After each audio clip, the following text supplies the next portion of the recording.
Hello and welcome to FTHcast number 15. It's our first Game of the Month podcast. Earthbound. Fantastic. I am Free the Hawk, also known as Paul. We also got with us, of course, the two greatest co-hosts of the FTHcast history. Kyle, say hello, Kyle. Hello. And Nathan. Say hello, Nathan. Hello. Fantastic. So it's our Earthbound FTH first game of the month. I'm just mixing random nouns and names and stuff together. Podcast together tonight, whenever you're listening. And I'm pretty excited. Earthbound's one of those games that I always heard about, but whatever. Actually, first off, though, let's announce next month's game of the month for September. It's actually a really good game that I'm quite excited about and really am looking forward to probably playing again. And that's Dead Space, the original, if I must say, not 3 or 2. We had a long discussion about that, whether it was going to be 2 or 3 or 1. What if it was just kind of like a series in general? We could do that. We could possibly do that. We'll just talk about it. Because, I mean, yeah. No, I mean, if you've got a reason, tell me your reason. Well, I mean, just because, everybody loved 1. Yeah. Everybody loved 2. I thought 2 was maybe better, but yeah, and then like 3 came out, and everybody's like, "Oh, it's not scary anymore," and so it's just been kind of through like a. That'll work for me because I'm about halfway through 2, and I think I actually own 3 somehow. You probably have it on like Steam or something, don't you? No, I think I actually have it on Origin, the EA distributor, because I think I bought SimCity 4 or whatever it was. Oh yeah, and you got that free. Yeah, because SimCity sucked. Business model sucked. Yes. Yeah. All right. So yeah, we can do that. That sounds good. That'll make me play through it. So Dead Space next month. Very excited. Let's start out. What have you guys been playing this week? What have you been playing, Nathan? Anything? Absolutely nothing. Nothing. No, man, I've been really busy this week. I haven't had time to play video games. Nothing at all. Pretty gay, I know, right? Are you still playing What on? did you wish you were playing? Yeah, there you go. Dead Space or Battlefield. Yeah, of course. Can I say that Well, yeah, okay, sorry, go ahead. No, go ahead. No, go ahead. Well, just on the topic of Battlefield, I saw today's been a very I lost my train of thought. I saw my first gameplay of Titanfall today, and not necessarily my first gameplay of Battlefield, but Battlefield 4, I should say, but kind of the most I've like looked into it and what looked least scripted to me, because that one that they bring down the skyscraper and looks incredibly scripted. Yeah. But it looked awesome. It almost looked like they were playing on Wake Island. I couldn't be sure, but it looked a little different. Yeah, they said it's a new map, but yeah, it looked freaking impressive. And I just couldn't believe, because I thought Battlefield 3 looked horrible, but of course they're probably playing on like a high-end PC too. But yeah, but the next gen, awesome, so I'm pretty excited. Next gen games are, with the next gen consoles, that's what it's like I have nothing to compare. Like I have no idea what what good looks like on next gen, because I have nothing to compare it to. You know what I mean? Like, right. I've never owned a like high-end PC that I can like max out all the settings and be like, "Oh wow, this looks incredible." So like even games now, like they don't necessarily look dated, but you can just tell that they've kind of like they know how to get everything out of the system, and it's still kind of choppy and stuff like that. The two biggest things you'll notice are going to be things like resolution. Like that's something that'll be the next big thing for next gen consoles, is having a higher resolution, and then like just texture quality and the amount of, because like I was playing Rage probably a couple weeks ago, and some of the textures in that game look really, really good. But then you get like into some of the corridors and you get up to close to some of those textures and they look horrible. Like they're just a mishmash of just shapes and stuff. And it's really weird, but and I would guess, I don't have a PC version, that was on the Xbox, that the PC version doesn't have some of those really nasty textures. So, those will be the two big differences, because a lot of models, like there's no polygon count in models anymore. Like they don't do that. So a lot of models look as smooth as they want them to. Sorry, go ahead. No, you go ahead. I also saw gameplay from Assassin's Creed 4, and it looked really stupid and bad. But you're on a boat. He wasn't on a boat. He was running around sword fighting people, and it looked horrible. I have heard that like the navigation and the way that like it makes more sense, but I don't know. These are also people who are somewhat fans of the game of the genre. But they also said like since this has become like a yearly thing now, that it's probably not going to be refined enough that people aren't going to be like, well, this is still the same thing, you know? Yeah. It's probably not going to be as refreshing as they want it to, but I don't know. We'll see. What have you been playing? It may not have been as bad. It just might have been like an idiot at the wheel. No, that's true. What have you been playing this week, Kyle? Still kind of had my feet dipped in Deus Ex a little bit, but I also played Killzone 3 for a little bit. I feel like Killzone's a very underrated series, although Killzone 1 came out on the PS2 a long time ago, and it took forever for Killzone 2 to come out. So it was Killzone 1 on the PS2. Killzone 2 came out for the PlayStation 3, and Killzone 2 is awesome. The storyline, the campaign in Killzone 2 is incredible. Yeah. The multiplayer, it was good. And then Killzone 3, the campaign is horrible, and the multiplayer is really good. Yeah. But all this stuff about Shadowfall is getting me pretty excited. And it looks really good. Did you see the multiplayer video? I did. Promo thing. Awesome. I thought it looked awesome too. Yeah. That's what I've always kind of wished like Call of Duty would do and stuff like that, just to kind of keep it fresh. Like if I want to play a certain game type with, you know, a certain whatever objective or this or that and the other. So I think that they're... But does Killzone have... Can you play as a girl in multiplayer now, though, in Killzone? No, you can't, but Killzone does have a... and any other... What's the name of it? They have a game type where it's like a progressive...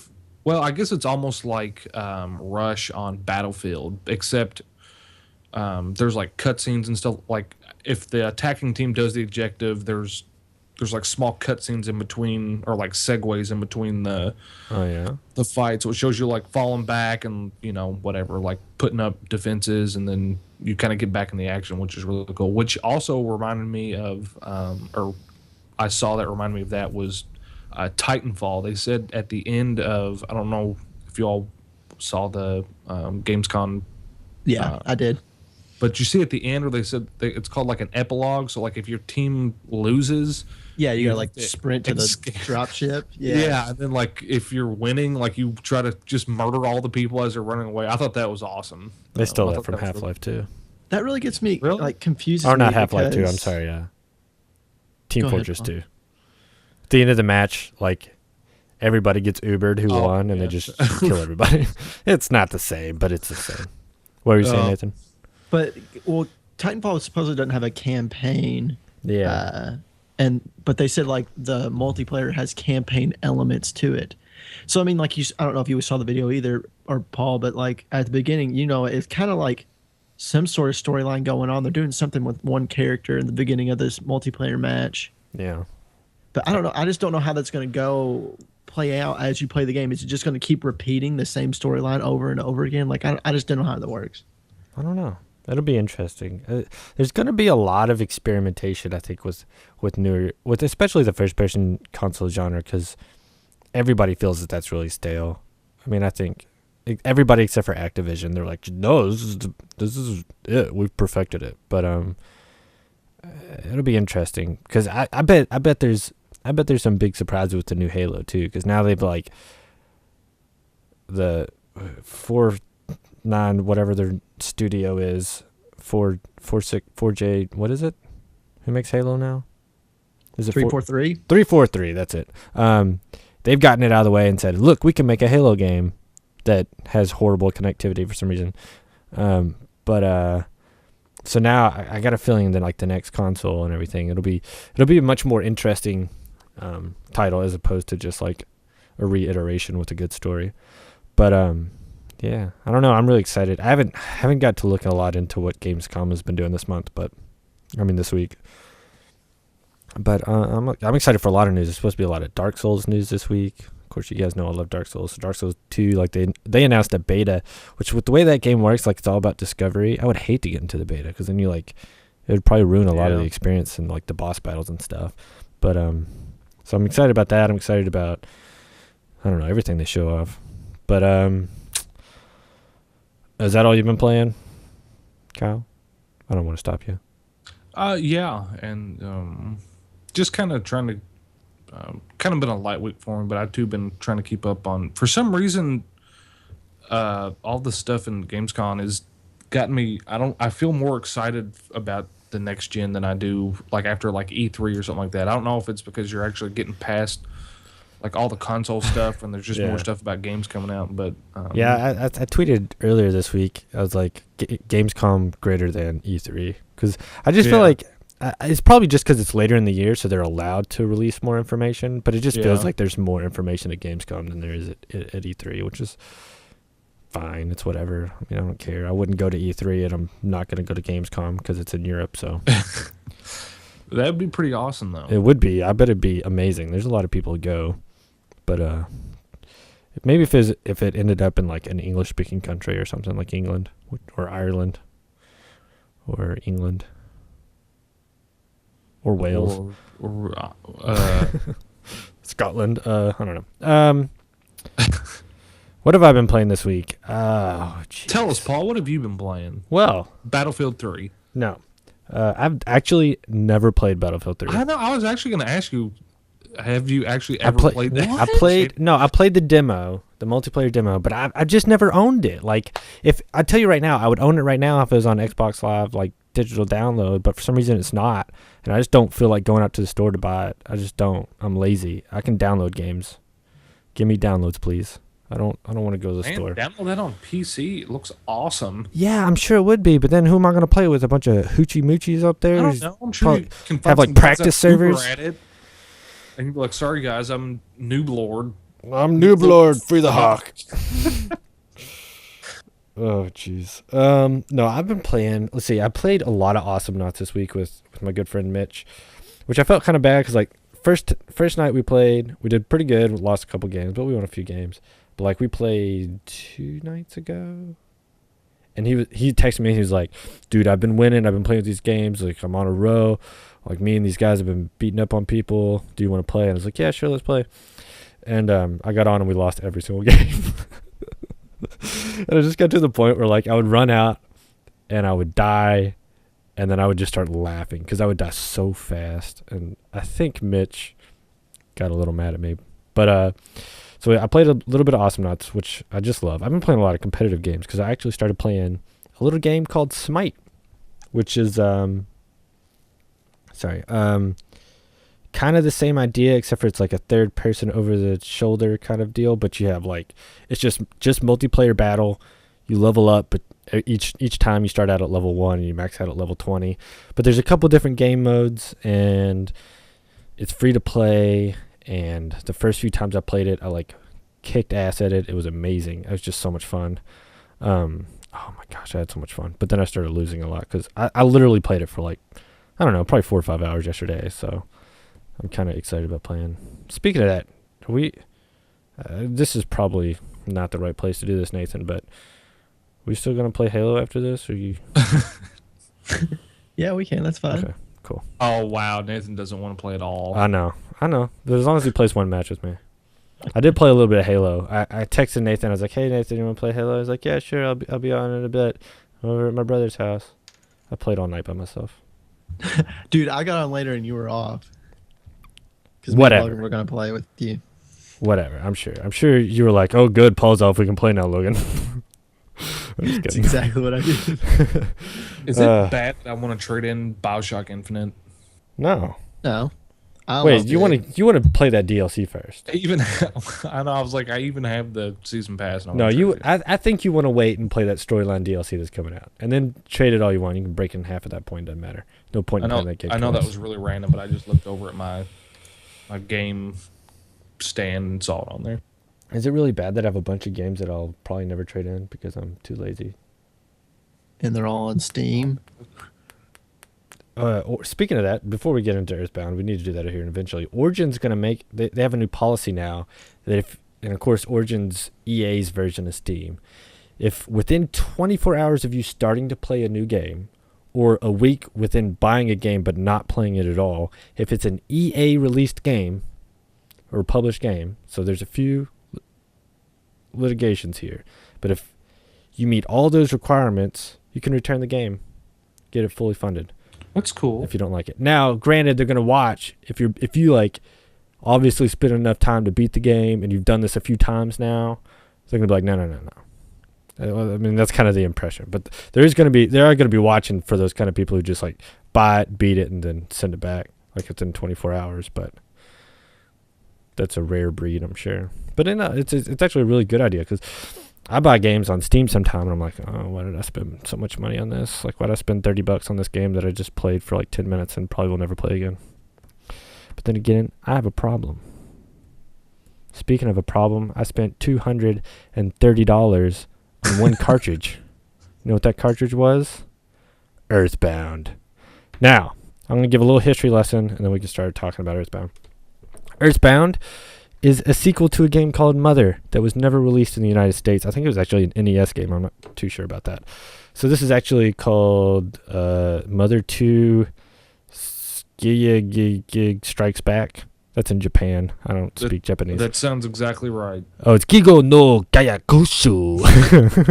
Sorry, I have the wiki up and it translated it for me. But it was called Earthbound. It was released like a year later after in Japan, of course. And it's called Earthbound in the United States because there was no original Mother in the United States. It's made by HAL Laboratories, which made a bunch of random Nintendo games. What was that guy's name? I can't see it, and I can't move my windows. There's the guy who does the Nintendo Directs was one of the producers and or directors of the game. His last name's Yoto. I can't remember his first name. But anyway, so that's a thing. He now is one of the head people at Nintendo, which is pretty cool. 1995, June 5th. Is there any other information I need to get off this wiki? I mean, that I need to pull out of my brain? That you need to remember off. Let's just see here. Despite its poor sales figure, the game has been landed by gamers for its humorous depictions of American cultures and parody of role-playing game genre, and has since become a cult classic. There's one thing I could just think of off the top of my head. But yeah, so yeah, and that's definitely that's one of the reasons I kind of chose this game. It's one of the reasons it was so expensive when I bought it. It's one of the reasons why some people love it, even though it is kind of grindy and it is kind of, it's just an old school JRPG. I mean, that's really what it is. There's nothing spectacular. There's no spectacular systems in it, but it really has an interesting look on the Western culture, which is kind of interesting, and it's just silly, and it's just weird. And the music is absolutely amazing in the game, I think, personally. So, that's the background of Earthbound.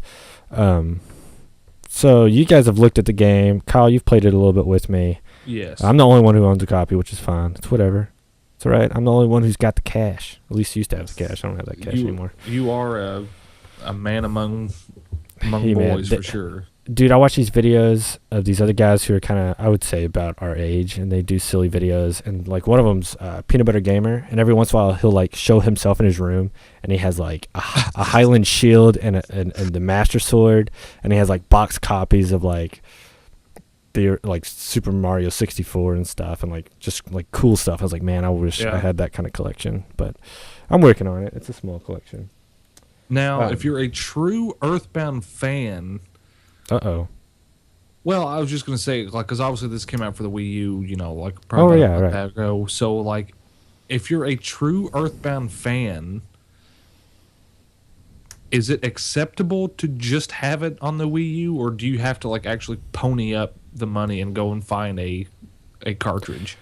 I think I would say it's perfectly acceptable. Because I feel like if you walked into certain circles and were like, "Hey, I've got this in my Wii U," there'd be the people, the purist, looking at you like you were There might be a few people, but they're weird people who probably live in the basements of their parents. Like, because the big thing is it's sold really poorly. So one of the reasons it's so expensive is because it's a cult classic. But the other reason is because there's not that many copies out there, and like people have sold their Earthbound, and of course the other big thing about Earthbound is when it released with a guidebook, because it was just such a weird game. It released with a guidebook, and in the guidebook there was scratch and sniff like spots for like all the enemies and stuff, and like that, if you have the box copy with the little booklet, we're talking in the thousands of dollars at that point. Like that's when it gets, like, I just got the cartridge by itself, like, and that was it. Like I didn't get a box, I didn't get the book, I didn't get nothing. And so I mean, finding the game itself is so hard that I think you could easily. I mean, that's part of the reason why they released it on the Wii U, is because they knew that there was a bit of a demand here. I mean, I'm really kind of surprised they didn't release, or they haven't said anything about releasing Mother 3, which actually exists, but it's only in Japanese. I guess that's the problem, is it's not officially translated. Because there was the one that was going to come out on Nintendo 64. That's not considered Mother 3, is it? That's like Earthbound 64, right? It was Earthbound 64. It was gonna be Mother 3, technically, but it was technically the sequel. That got scrapped, and a few years later, they made basically kind of the same game as Earthbound, but a little shinier on the Game Boy Advance. But it was only released in Japan, and they never translated it. And I'm pretty sure that's right. It's either, yeah, I think that's right. So, but then, then there's like these fanboys who did eventually get a ROM of it and translated the ROM, and you can find that. There's kind of a labor of love out there, but yeah, so, and that's probably even, like, I don't know what I was going to say, but. So I think obviously you know more about it than Nathan and myself. But yeah, I think my very first, I guess, meeting with Earthbound is. Yeah, what was your first impression? Let's go over first impressions. Well, the first time I ever heard about Earthbound was through Smash Brothers. Oh yeah, because I had no idea who Ness was. I was like, who is this? What is this little boy from? Because I mean, I think that was the same for a lot of people, really. Same for me. And I mean, I grew up. The first Nintendo system I had or video game system was an NES. So I mean, I wasn't too unfamiliar with games because I didn't really get, like, I guess, quote unquote, big into video games until I guess probably, I don't know, I was like in my early teens or something like that. Yeah. But I've always liked them, and they've always been around. But my knowledge of, that era was kind of slim, because, I mean, I had Duck Hunt and Mario because that's what came with the system. Right. So I'm sitting here playing Smash Brothers, and there's this little kid running around with a red hat on, and he's screaming PK Fire. I'm like, I have no idea what this guy is, what he's from. People are like, oh, he's from this game called Earthbound or Mother. It's really complicated. You wouldn't understand because they have two different names and it's in different countries. I'm like, oh, okay. And I would just, like, walk away. But but like I said earlier, obviously it was released on the Wii U, and so, like, people were going nuts about it. So, and obviously it's the game of the month. So, kind of do a little research into it and kind of play it over there, and I think you. I think you said it off the top of your head that it was almost like a not necessarily a parody of American culture, but I mean, it was definitely like a very bizarre outsiders looking in on, like, American culture in the time. Because I mean, it was just like this crazy, like, weird, just, I don't know, strange game, but it's very awesome. And yeah, everything's really weird. Like, you never meet your dad; you only call him over the phone. Your dog talks to you. Which is weird. Yeah, like, police officers, like, treat you more like an adult, even though you're, like, a little kid. And you're allowed to just, like, run around, and people keep telling you. And then, like, you just keep running into more and more characters that are just weird. And it's just like the first boss you fight, or like the first group of guys you fight is like this gang of like skateboarders and stuff, and they're all just like silly and like riding on pogo sticks and just like doing things that at the time were really cool, but they're done in like a really silly, just like off the wall way. It's really interesting. And let's not forget about the guy that wants to murder you and takes you down into his. Oh yeah. Who has a cave system under their like a man-made cave system under their house besides This one? guy. He's like, hey, why don't you come over later when no one's around? I want to show you something. And then you go in, and he like goes down this hole in the back of his house. And he's like, come on down. I want to get some popsicles for you. So yeah, so I mean that's mine is, I guess, like I said, it's kind of outside looking in because it's not something that I was like. It's not a game that like influenced my childhood or anything like that, but like reading about why everybody loves it, like it's the quirkiness that like people take away from it, and so I thought that was kind of neat. All right, so Nathan, you said you watched some like gameplay of it and stuff. Right. What was just your general, your first impression of what you just saw? Did you like it? Hate it? I mean, yeah, I think I would enjoy it. I think. I mean, that's kind of style game I like, I guess. Yeah. It's turn-based, correct?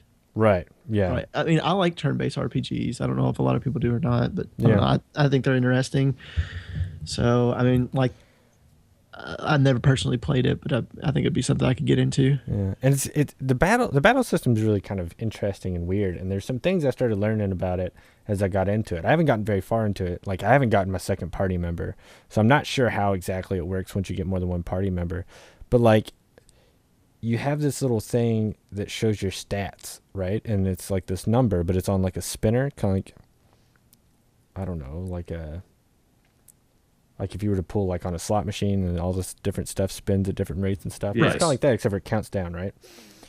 Well, I was playing it the other day, and this guy, one of these, the little mole who likes to give you secrets, he was like, if that thing starts counting down, like you're getting ready to die because they hit you that hard, if you kill the other guy before that counts all the way down, then you'll live.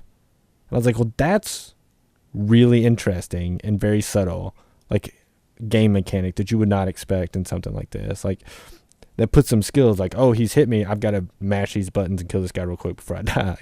Like it's kind of silly, but I don't know. And that's the other part about this game is like, it's not just like, and it was kind of a shame because when we were playing, Kyle, we accidentally put the speech speed on fast.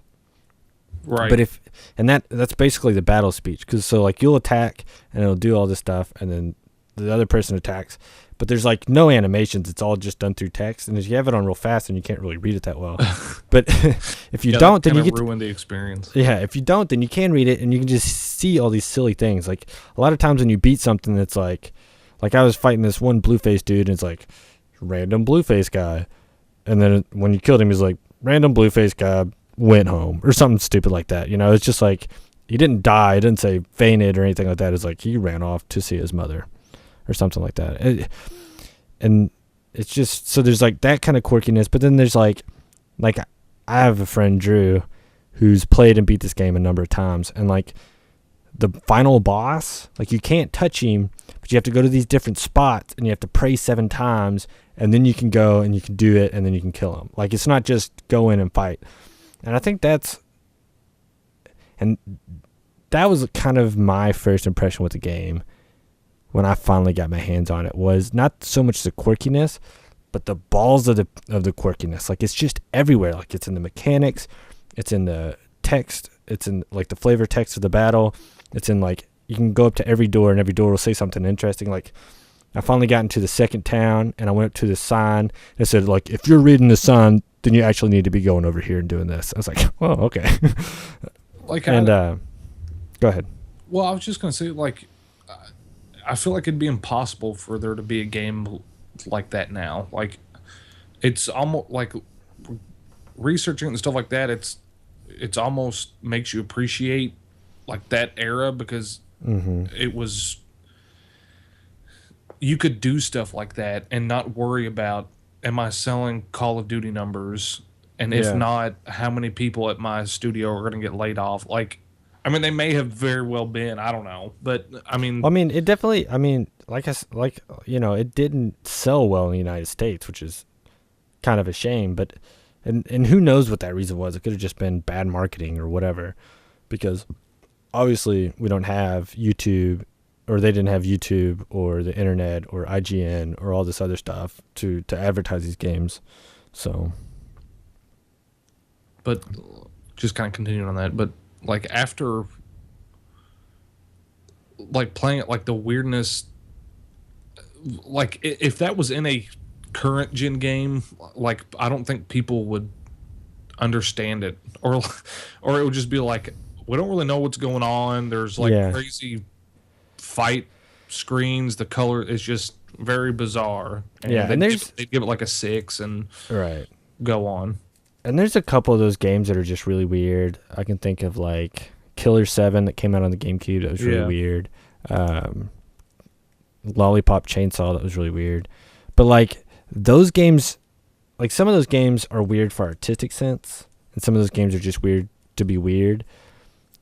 But the uniqueness of, I think, the way Earthbound did, and this is something that like when people, like when I describe Earthbound to somebody, as like the people who made this game had more confidence in making video games than anybody else who made a video game in that era. Like they just went ahead and did whatever they wanted. Like and it just shows with everything that happens in the game. It's just it's constantly making you rethink of what like it means to have like humor in video games and breaking the fourth wall at the right time and stuff. But like the fact that like that they were Japanese people trying to translate American culture to other Japanese people, like they probably never really thought that they would bring this to the United States. And then just have so much, like you definitely couldn't do that now. Like No. if Bethesda was like, let's make a funny game where we take Japanese people and we make fun of all the Japanese culture stuff, like, And then it goes to Japan. yeah, and then it goes to Japan. Even if it wasn't offensive, it just wouldn't have that same amount of awe to it because we are so better connected. Like I maybe have never been to Japan, but I kind of have seen their culture on TV and internet and whatever, blah, and I kind of understand a little bit better. So if you just kind of shoved it in my face as silly, I'd be like, this is stupid. Like it just wouldn't, I don't know. It was I don't know. I always am fascinated with, I would love to talk to the people who made this game when they made this game, you know, to see, because it was also the 90s. So you know that they were probably wearing like zebra Hawaiian stripe shirts, yeah. Well, yeah. Like track pants and sunglasses. Oh man. Pump high tops. So, was there any, is there anything else you wanted to say? You said you had some. Pretty much got it. No, I was gonna say no. Kyle, you said you had some big surprise for us, or did you already spoil that? He was joking. Yeah, I wasn't being serious. What do you mean you weren't being serious? I just well, I mean, I don't know. No, it's too late now. Yeah, it's just it's so strange for not strange, I guess, but like to see how excited people were for like it to be released on the Wii U, and then like going back, I don't know. It's just you don't see that very often. So it was No. And I mean, I didn't even really know that kind of game was possible on a cartridge. Because I mean, it's massive, and there's just I don't know. It just, like I said, it just kind of shows like at the time, just I don't know. It was very creative and different, and I mean, you can understand why people appreciate it now because it was just not well. I guess maybe ahead of its time, but just different, and like I said, kind of comparing that to games these days. I mean, like Last of Us, Walking Dead, Telltale Game, BioShock. I mean, they're just, you wouldn't see something like that today, and I think that's why it's so endearing to people and like why they like it so much, just because it's quirky, it's different, and it's just it reminds them of all that was good in their life when they were young. Oh my gosh, yeah. I definitely like. I could draw parallels to like other smaller like indie titles that kind of have this same kind of, that had like maybe the cult following that Earthbound had a few years ago, like maybe before Super Smash Brothers, before like it really like took off, like before people even really knew about it. There's those few people, but you're right. Like especially just with the way the industry is now, it's gonna be hard to there's not gonna be another Earthbound, not necessarily in just the way the game is, but just like in its infamy or whatever. It's just not gonna have that same just kind of mystery behind it and price point. I can't think of a game that came out in the last 5 years that's going to be like, oh dude, I'd pay like $200 for whatever. Well, I mean, there's game like you'll go to like a book and music exchange or some kind of retail store that has like older games, stuff like that, and you'll see like a PlayStation or PS1 game, or I don't know, like a whatever 3DO game. I don't know. That's like $50 or $75, and you're like, wow, that's expensive.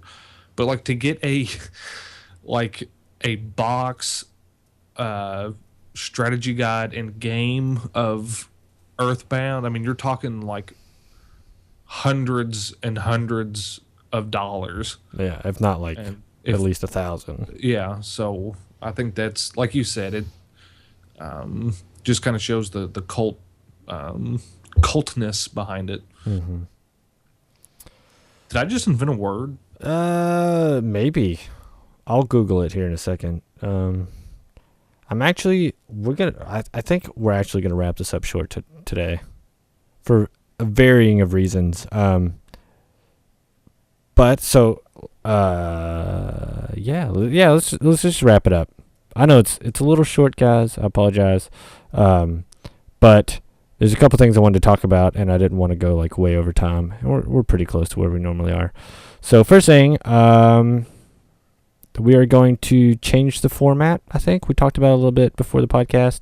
Of future, we're still gonna have Game of the Month at the end of the month. Like I said, we're gonna do Dead Space next week, but we're gonna try to make it a little more friendlier for us to talk about, and make it easier for us to talk about different topics and stuff, and it'll make it easier for us to have our friends on randomly. Be able to switch it up and have a fourth guest every once in a while. So.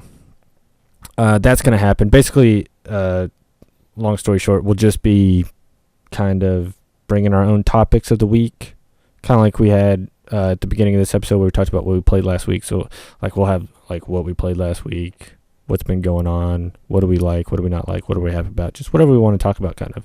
I think that will work better for our schedules. We're really busy. It's hard for us to do a bunch of research on certain topics and stuff. Play a 100-hour-long game. Yeah, that's another reason why we kind of chose something like Dead Space, because Earthbound, like I said, I was playing Earthbound, and I wanted to get really far into it for the podcast, but it's fairly grindy. There's a lot of stuff to it. I mean, it would take me 100 hours. Well, it probably wouldn't take me long, but it would take me a lot of hours to be able to see everything and do everything and beat the game. So things are going to be just a little different, and I'm excited about it, honestly. You guys excited about the change? I'm excited about the change. Oh yeah, it's going to kind of go back to what like our E3 and pre-E3 coverage, which was, like we should have gotten a Pulitzer Prize. Is that what it is for that? Is that writing? Is Pulitzer writing or journalism? Yes. Whatever. Sure. Thank you. So yeah. It's going to be kind of more of that stuff where it's more varying topics instead of just one topic, and I'm pretty excited about it. It'll be fun. Other than that, Dead Space, play along with us. We'll tell you next week if we're going to do the whole series or not. That's not a final decision. Probably, though. I don't see why not. I need an excuse to beat the second and third one anyway. Anything else you guys want to say? Hi to your mom or anything? Merry Christmas. Merry Christmas. Thanks, Kyle, you idiot. I'm just kidding. I'm sorry. That was almost a little too serious. All right.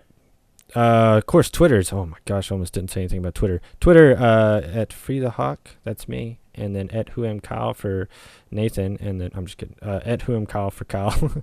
And at Heisenberg56 for Nathan. Which so who died this week on? Dude, I can't ruin it for Kyle. He's watching it, and no one died. Oh, whatever. I'm watching the new episodes. Oh, you Who are? died then, Kyle? Yeah. Breaking. Well, Bad. I didn't watch. You're caught up all the way? Dang, you were fast. No, I watched the first season, so I know the premise of it. So I was like, I might as well. I don't have anything else better to do on Sunday nights, and I'm not going to wait until His friend that's a police officer ends up in a wheelchair. Wait. No, Kyle, you have to watch the whole series. You have to watch the whole series. No, I'm going to watch the whole series, but I don't want to wait to see the end. It's not going to mean as much if you don't watch the story. True. I'm telling you. And there's this one guy, and he makes coffee, and he ends up getting shot in the face.